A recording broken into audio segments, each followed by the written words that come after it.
নিয়োগ মামলায় বিচারপতির আসনে বসে এক লহমায় বঞ্চিত চাকরি প্রার্থীদের কাছে ভগবান হয়ে গিয়েছিলেন। বঞ্চিত সেই সমস্ত চাকরি প্রার্থীদের কাছে অভিজিৎ গঙ্গোপাধ্যায় তখন ছিলেন আশার আলো। সেই অভিজিৎ গঙ্গোপাধ্যায় স্বেচ্ছা অবসর নিয়ে বিজেপি জার্সি গায়ে চাপিয়েছেন। শুধু তাই নয়, সরাসরি ভোটের ময়দানে লড়ছেন। পূর্ব মেদিনীপুরের তমলুক থেকে এবার তিনি পদ্ম শিবিরের প্রার্থী। আর যারা তাকে একসময় ভগবানের আসনে বসিয়েছিলেন, রাজনীতিতে নাম লিখিয়ে এখন তাদের কাছে ভিলেন প্রাক্তন বিচারপতি থাকাকালীন অভিজিতের নির্দেশে যারা চাকরি খুইয়েছিলেন তারাও বেজায় ক্ষুব্ধ। সুবিধাবাদী অভিজিতের বিরুদ্ধে আওয়াজও তুলেছেন। No vote to Abhijit.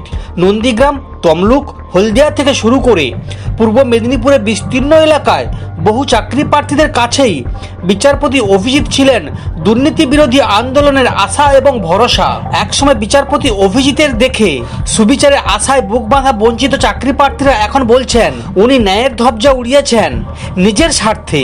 সেই স্বার্থ পূরণে এখন ভোটের রাজনীতিতে এসেছেন। অভিজিৎ গঙ্গোপাধ্যায় বিচারকের আসনে বসে একতরফা বিচার করে গিয়েছেন। সবটাই তিনি করেছেন কাউকে খুশি করতে। ওনার মুখোশ খুলে গিয়েছে। তারা সকলেই বলছেন no vote to Abhijit Gangopadhyay. তমলুকে অভিজিতের প্রতিপক্ষ তৃণমূলের নতুন প্রজন্মের নেতা দেবাংশু ভট্টাচার্য।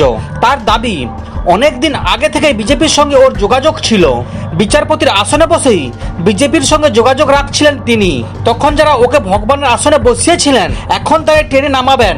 সমস্ত খবর দেখতে এই চ্যানেলের সঙ্গে থাকুন। ধন্যবাদ।